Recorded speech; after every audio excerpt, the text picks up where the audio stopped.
This has never and may never happen again in sports history.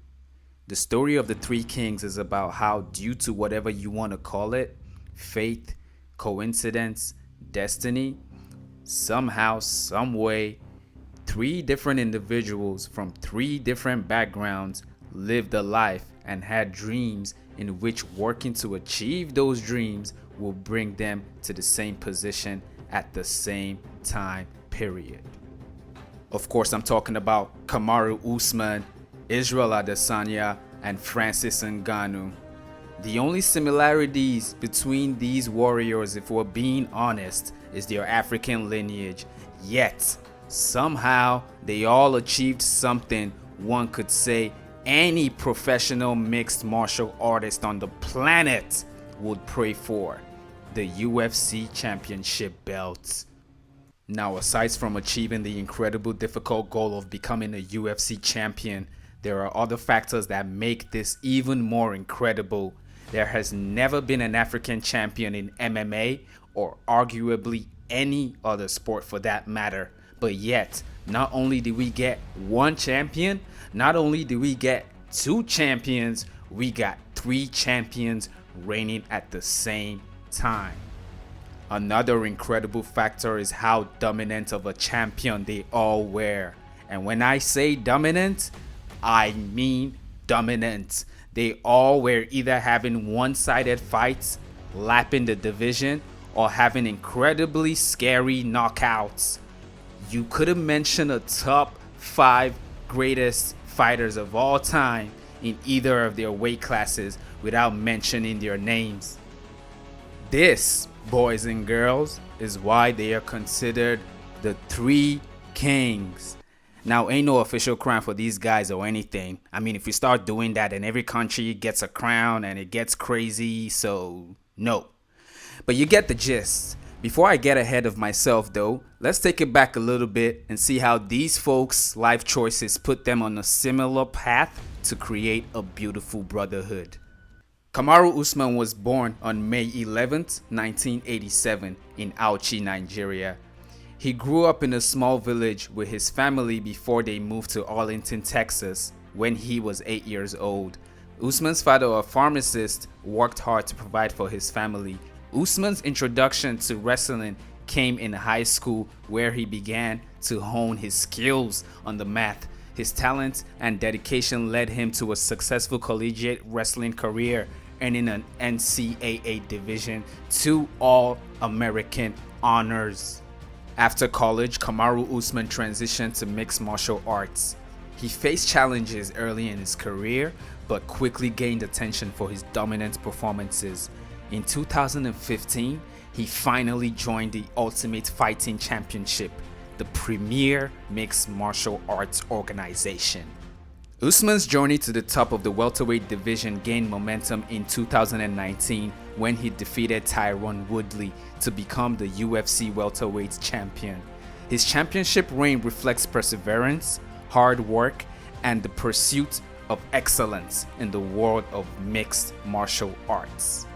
Usman's first title defense was an amazing war against Colby Covington, which showcased a competitive match with Usman securing a late TKO. His second title defense was a unanimous decision win against Jorge Masvidal, which, if we're being honest, was a snooze fest. His third title defense was against his former teammate Gilbert Burns. This was a very fun fight, and for the first time, we saw Usman really get tested as Burns dropped him in the second round, but Usman showed he was a true champion by keeping his composure, sticking to the game plan, and securing a TKO. After Usman's win, in his post-fight interview, he decided to make a call out that would end up being one of the best decisions he has ever made for his mixed martial arts career. For a reason. Now, everybody else, y'all need to put some respect on my name. I am the welterweight champ for a reason. I'm here to stay. I understand. understand that you're getting hyped up, but I don't think there's anybody not putting any respect in your name. You were without a doubt one of the greatest fighters in the history of the sport, one of the greatest welterweight, if not the greatest welterweights of all time. And it was an honor calling your fight tonight. Congratulations, sir. Enjoy it, take it in, and I cannot wait to see you defend your title again. Thank you, Joe. I appreciate it. Before I go, we got this little street thug calling himself Jesus. He thinking he's Jesus, and Joe, we tried to make that fight several times. They tried to make that fight, but he kept backing out. The only reason this man took the fight is because it was on 6 days' notice, and he had a built-in excuse. And he's still running his mouth, talking about he broke my nose and stepping in on 6 days. Give you 3 weeks, he's going to do something. Guess what? It's not done. I'll give you a whole training camp. I guarantee you won't sign on that dotted line, because this time I'm going to finish your ass. That's the fight you want next, or another fight with Jorge Masvidal. Any one of these fools can get it. Any one of them. But he keeps running his mouth. If he's going to talk, step in here and you got to see me. Step in here and see me. I love it. Thank you, sir. Thank you very much. Appreciate that, Joe. Congratulations. My man, Joe. One of the greatest ever. Kamaru Usman, congratulations. Yes, another call out to Jorge Masvidal. At the time, fans complained that there were other people who deserved a chance to get the belt, and nobody was really interested in seeing another boring fight. But lo and behold, this turned out to be a big win for Kamaru and the fans as well. In the second round of his fourth title defense, Kamaru Usman will secure the greatest knockout and finish of his career. And of all the superlatives,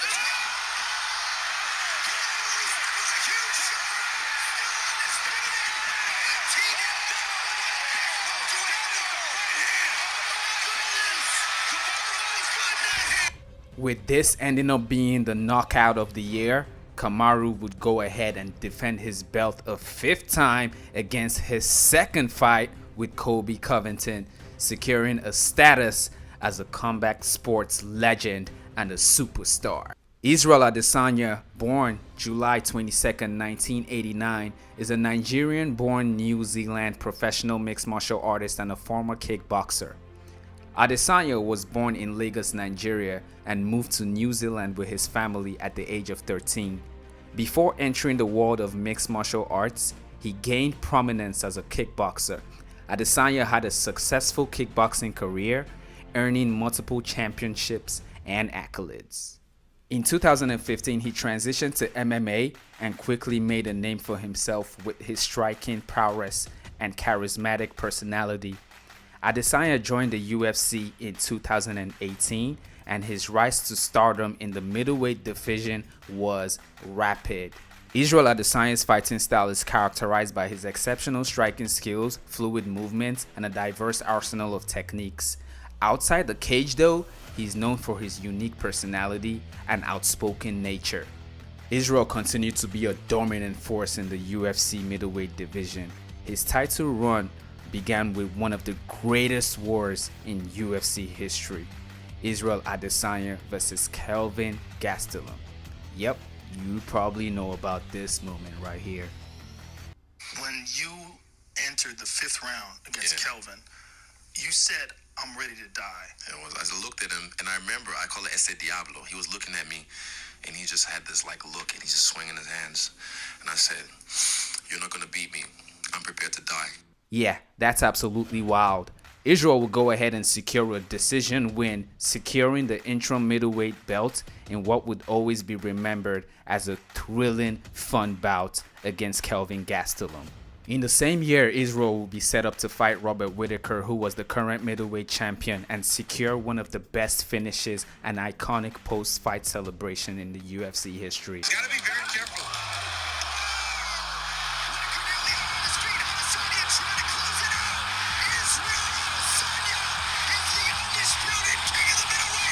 This win would kick off Israel's stardom, and he milked that opportunity as much as he could. Israel's first title defense was against Yoel Romero, a scary middleweight who possessed brutal power, strength, and durability. This fight had all the potential to be the fight of the year, one of the greatest wars in the UFC history.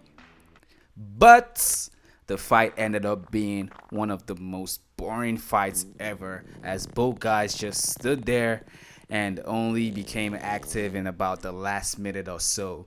To make things even worse, the fight proceeded after a great and arguably the greatest female MMA fight in combat history, Wei Li Zhang versus Joanna Strike. It was hard enough to follow up after that fight, but this was the first time Israel Adesanya was called a boring champ. He did acknowledge that this was his worst performance and promised to be back better. He indeed kept his promises in his second title defense against Paulo Costa, who seemed unstoppable at the time. On paper, this looked like a very close matchup, but Israel ended up outclassing Costa, destroying his legs with leg kicks and securing a knockout in the second round. Costa will blame his performance on having too much wine the previous night, but it was obvious Israel's skills was just levels above. Israel would then dare to be great by going up a weight class to fight Jan Blachowicz for the light heavyweight title, but he wouldn't be able to achieve this goal as even though Israel won the first two rounds, Jan would use his crafty veteran tactics to control the rest of the fight and secure a win. No harm done though, as Israel called this a side quest, which he may get back to in the future. Israel would have his third middleweight title defense against Marvin Vettori a second time, and his fourth defense against Robert Whittaker a second time. Both fights played out the same as they were close, inactive for the most part, and not a lot of fun moments. At this period, fans would really start getting more frustrated with Israel as it started to seem like he wanted to secure wins rather than take risks. In my opinion, you can't put a lot of blame on the champion because the contender has to want it more to take that belt from that champion. Israel will go ahead and have a fifth title defense against Jared Cannonier. Israel promised he would make up for the previous boring performances and that everybody would be shocked. He even walked out to the iconic Undertaker theme song with Jared written on the urn.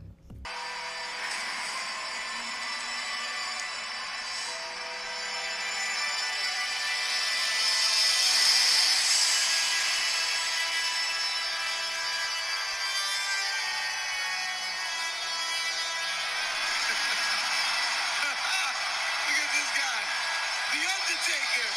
Oh my God, the dead man has arrived.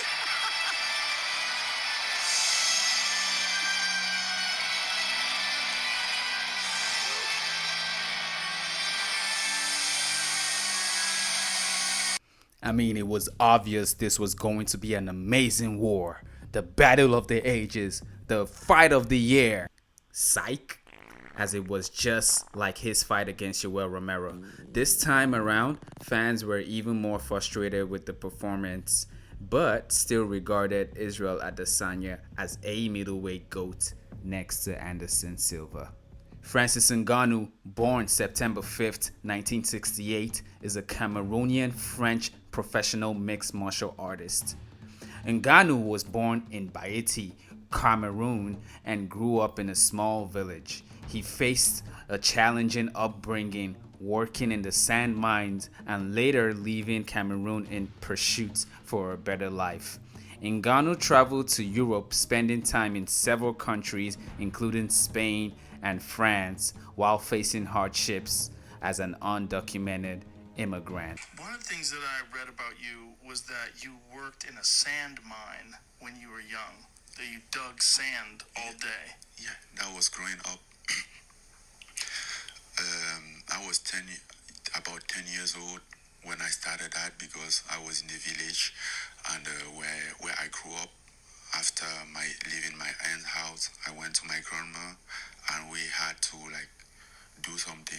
We had to work to contribute at home, to buy oil, to buy food, and also for our scholarship, for books. So you have to work. And that's how we started. Even though that work was meant for adult, but we didn't have any option, so we take what we had at the time. In France, Ngannou discovered boxing and eventually transitioned to MMA.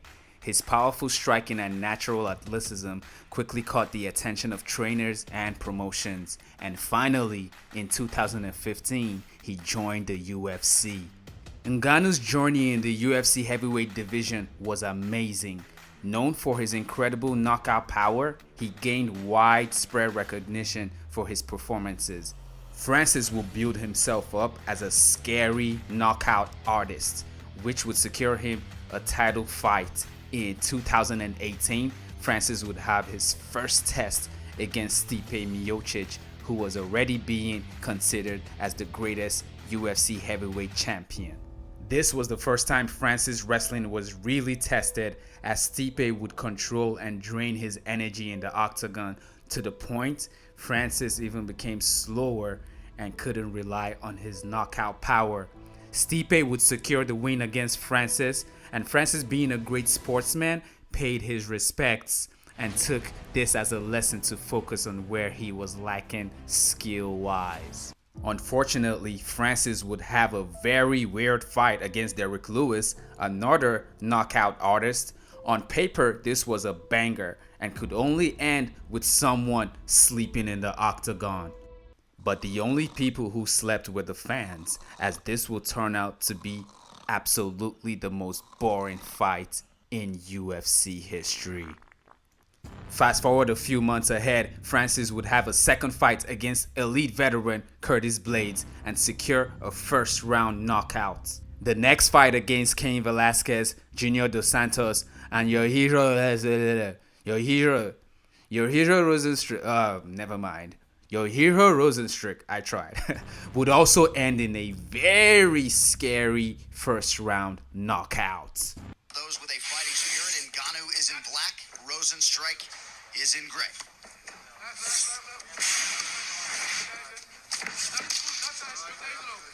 Early inside leg kick is there for Biggie Boy. Oh! It's over. Rosenstrike is out! Ngannou! Out, man! Out. Yes, Francis was back and better like he said he would be. And everyone knew for sure when you step into the octagon with this man, there is only one outcome. Finally, in 2021, he faced Stipe Miocic the second time and secured a spectacular knockout victory and became the UFC heavyweight champion, the third African champion and the beginning of his stardom. Francis Ngannou's story is not only one of the most athletic achievements, but also a testament to his resilience and determination in overcoming adversity to reach the pinnacle of mixed martial arts. As of March 2021, there were now 3 African UFC champions, 2 from Nigeria and 1 from Cameroon. One thing to mention about Africa is it doesn't matter where you grew up or lived your life, as long as you have African parents, lineage, or was born in Africa, then you are considered African. Period. No two ways about it. For example, take Anthony Joshua, who is resided and represents the UK. He is still heavily embraced back home in Nigeria and considered an African boxing champion regardless. But I digress. Back to the story. With that being said, these 3 champions would go ahead to acknowledge each other as brothers more than the average fighter would, as they would accompany each other in their fights. Francis is like a big bro to Kamaru and Israel, while Kamaru is like an experienced fight advisor to both Francis and Israel, while Israel is like a little bro who always gives the flowers to Francis and Kamaru at any given chance he gets. The beautiful brotherhood was formed, and you can tell they all genuinely had each other's backs, as they would never talk bad against each other, even when it was an issue against the UFC. Going beyond that, Israel and Kamaru had an understanding where they would never fight each other as long as they were champions, to say the least. It was more valuable, at least from their point of view, to have more African champions than to have one African with two belts. Even the UFC, Dana White, and most fans respected this perspective. The relationship between these guys showcased what a true friendship and brotherhood should look like. If you're running through your weight class and all that, why don't you ever consider going up? Because I would. If the champion who the champion was, absolutely. Israel Adesanya. Stylebender Adesanya. You know, Adesanya. If he wasn't the champion, absolutely. So what is, I'm sorry for being belt already. So what does that mean? If why You guys not are though? boys? Israel boys, is yeah. a fellow Nigerian. Okay. I can count probably on my hands and feet how many Africans are in the UFC. And to have that many Africans in the UFC and to have three champions. You want to keep throwing. Three champions? That is crazy. Freaking Yeah. Three that's never, like, we don't even know the sport like that. And to have three champions, that means so much to me that why would I want to do that?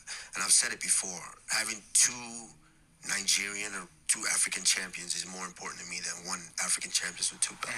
By January 2022, Francis Ngannou had become a star, earning recognition all over the world, sports media, and even became Marvel's real-life superhero due to his incredible true-life story and the fact that the power of his punches was equal to getting hit by a Ford Escort. And Francis Ngannou has the world record for the most powerful punch. His punch is the equivalent to 96 horsepower, which is equal to getting hit by a Ford Escort going as fast as it can. And it's more powerful than a 12-pound sledgehammer swung full force from overhead. Holy shit. Francis was on the verge of his first heavyweight title defense against former teammate and number one contender Ciryl Gane. Unfortunately, the relationship between Francis Ngannou and Dana White had already begun to sour as Francis was beginning to ask to be paid what he believed he was worth and also started publicly questioning fighter pay and being a representative for other fighters. Now, this isn't the first time a fighter did something like this. Unfortunately, whenever a fighter pulls these type of challenges, it never ends well for their career. This was the first time though that the heavyweight champion, who is pretty much the face of the company, was questioning fighter pay and ethics. Francis would secure a decision win against Ciryl Gane, showcasing for the first time that he had impressive wrestling skills.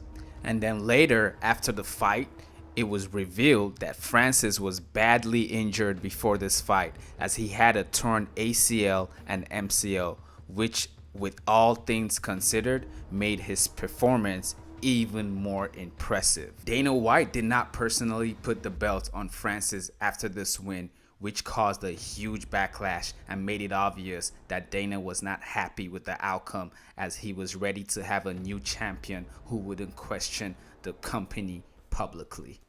In August 2022, Kamaru Usman would have his sixth title fight in his second fight against Leon Edwards. On paper, this fight looked like it would play out the same way their first fight played out, which was a wrestling heavy one-sided decision, and it turned out to be a good prediction as the first 4 rounds of the fight played out that way up until the 5th round. Leon Rocky Edwards had the most rocky moment in his career and the UFC history, landing a shocking head kick, knocking out Kamaru Usman cold and becoming the new welterweight champion. In November 12, 2022, Israel Adesanya would have lapped the middleweight division, beating most of the top 5 contenders twice already and needed new blood. This was perfect for the UFC as they had signed a kickboxing legend, Alex Pereira. Alex had already been putting on fantastic performances and finishes as he was also Israel's former kickboxing rival. They had fought twice in Glory Kickboxing.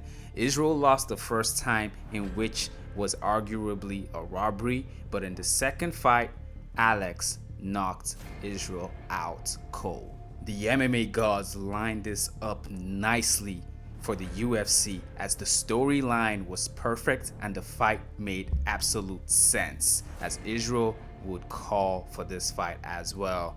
The fight was pretty much one-sided on Israel's part as he would put on a great performance, almost knocking out Alex in the second round, but Alex would come back in the fifth round, give his all, and put a wonderful combination on Israel.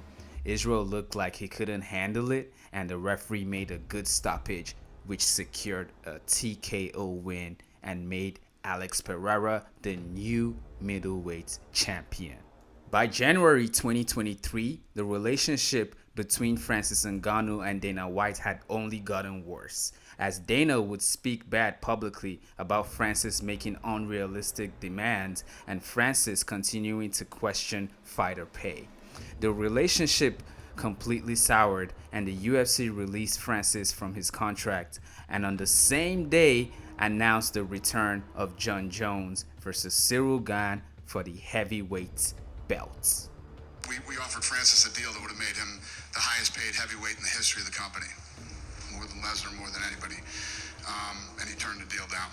I think Francis is in a place right now where he doesn't want to take a lot of risk. Feels like he's in a good position where he could fight lesser opponents and make more money. So we're gonna let him do that. We're gonna release him from his contract. We're gonna give up our right to match, and he can go wherever he wants and do whatever he wants.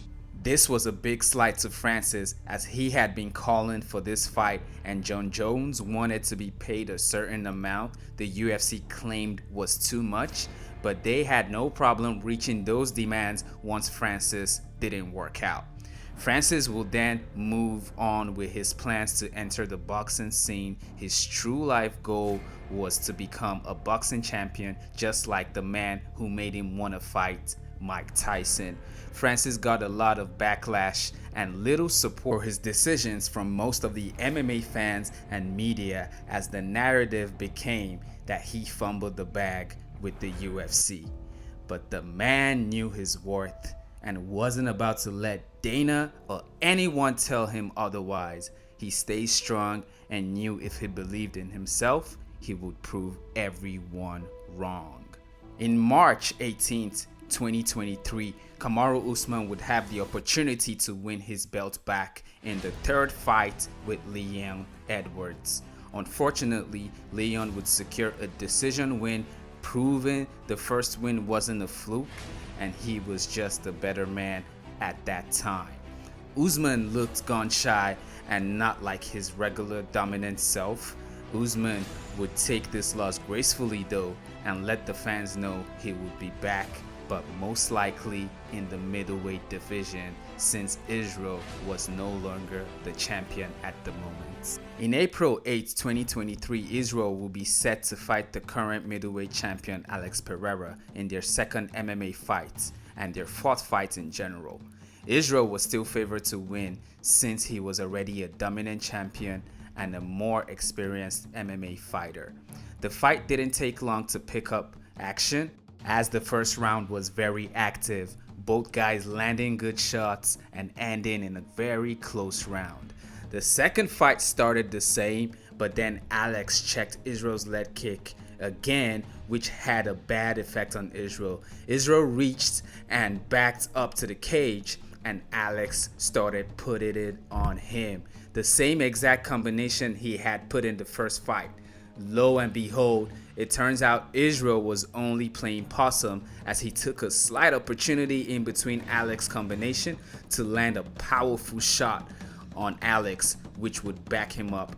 Israel then landed two more powerful shots and dropped Alex Pereira cold on the floor.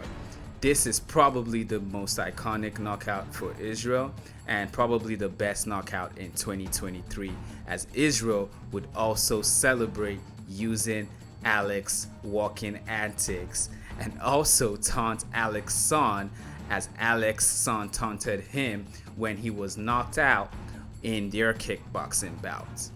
He then ended the night with a heartfelt post-fight speech. This was a fantastic comeback for Israel, which skyrocketed his MMA GOAT status and stardom. Hey, shush, listen up. I want to say something.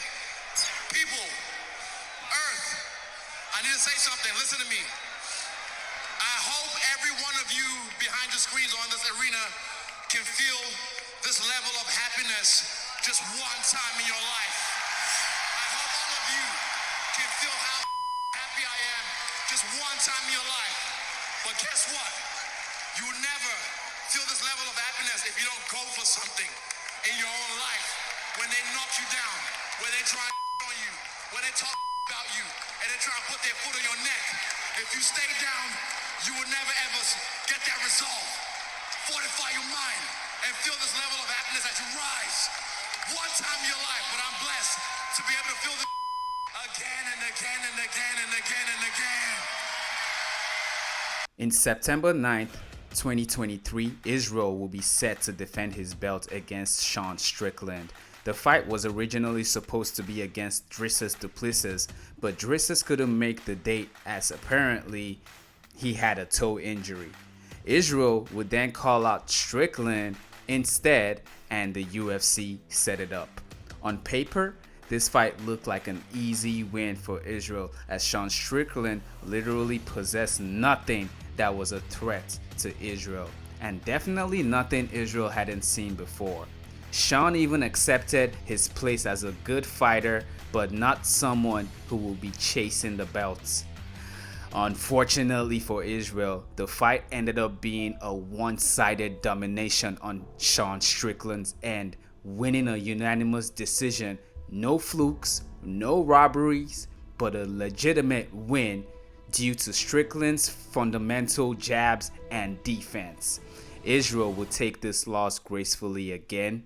He also acknowledged for the first time that he may have been too active as a fighter, and although he wasn't retiring, he will be taking a long break, probably till 2025. I know I'm on the back end of my career. I want to do as many as I can because I know when I'm done with this, I'm going to miss it, man. 14 months, 4 fights as a champion. Find any other champion apart from me and Volk who is as active like that. Now I'm going to take time to look after myself. I'm not going to fight for a long time. I'm just going to take my time, heal. When I come back, I'm for the years. In May 16, 2023, it was revealed that Francis Ngannou signed the biggest deal in MMA sports history with another fight promotion, the PFL.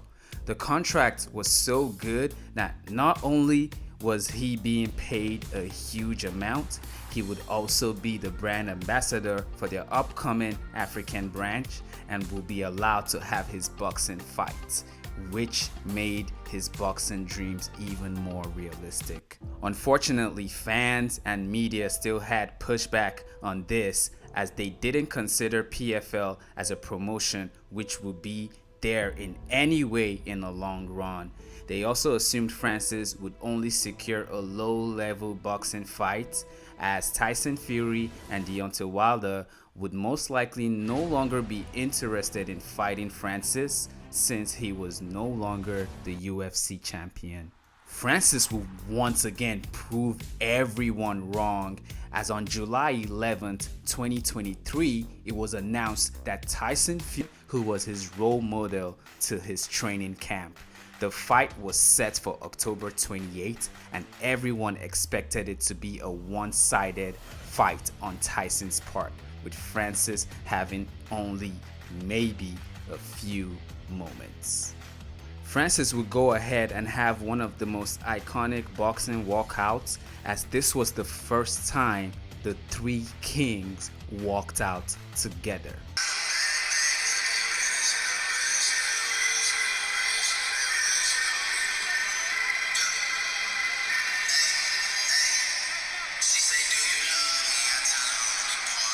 Francis Ngannou on his way, the former UFC heavyweight champion, the man with the hardest recorded punch of all time, if you believe the statistics. And if he can land one on Tyson Fury's chin, who knows?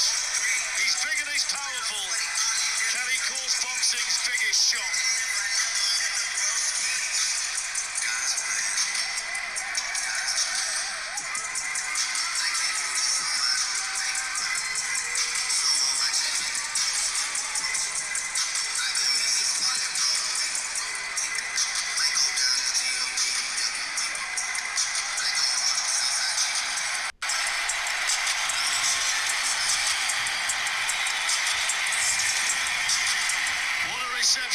Francis had Mike Tyson, Kamaru Usman, and Israel Adesanya in his corner. I mean, that's absolutely insane. It was beautiful.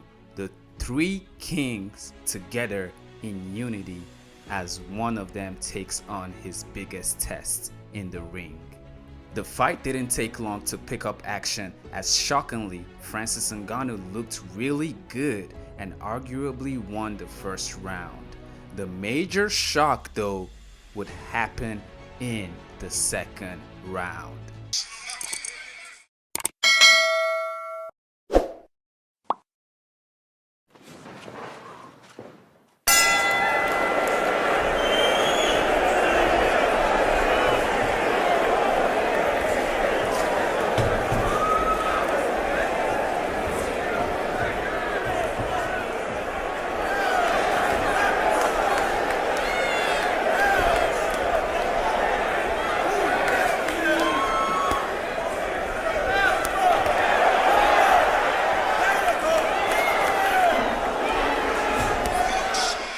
Francis would land an overhead punch that would drop Tyson Fury to the ground, and this was the moment Francis took the boxing industry and shook it to its core.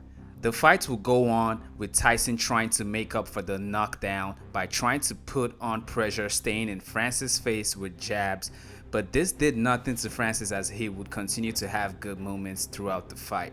The fight ended in a split decision with Tyson Fury being the winner, but every single person declared Francis the winner that night, as not only did he perform way beyond what anyone expected, he arguably beat the heavyweight boxing champion of the world. That is totally unheard of. This was hopefully the last time Francis Ngannou proved everyone wrong, and also proved he should neither be considered as just an MMA fighter or just a boxer. He was just a freak of nature who shouldn't be doubted. The narrative flipped and everyone ate their words for doubting Francis. He got paid more than he ever did during his entire UFC career. He became ranked as the number 10 boxer in the WBC rankings. He has several options on what his next move should be, and even Dana White gave Francis some props for pulling it off. As of today, Kamaru Usman has had another fight against the scary middleweight contender Khamzat Chimaev. Even though the judges didn't give him the win, his performance was so impressive, especially since he took the fight on a very short notice. Most fans and MMA media thought that he won the fight, and he gained a lot more respect as not only being a dominant champion, but also a bad man. According to Dana White, the UFC owes him for taking the short notice, and he pretty much gets to fight whoever he wants next in the middleweight division. Israel Adesanya is on a nice break from fighting, as he was one of, or probably the most active champion in UFC history. In fact, both Usman and Israel are being missed, as now they are no longer champions. People are really able to see how much work they were putting in at the time, as the past and current champions are not as active. Francis has the most unique fighting career ever, as his next fight could be an MMA fight in the PFL, a boxing fight which the Saudis are already trying to set up for him, or mixed rules fight against Deontay Wilder, as they both have talked about this for a very long time. Either way, it's only up here for the three kings. Even though the UFC wasn't able to milk their opportunity as their championship reign by hosting a UFC pay-per-view event in Africa, which was one of Dana White's dreams, Kamaru Usman, Israel Adesanya, and Francis Ngannou have secured their place in combat sports history. Three individuals from three different backgrounds making hard life choices to chase their dreams, facing adversity and coming back stronger. The three African kings in combat sports. This may never happen in sports history again.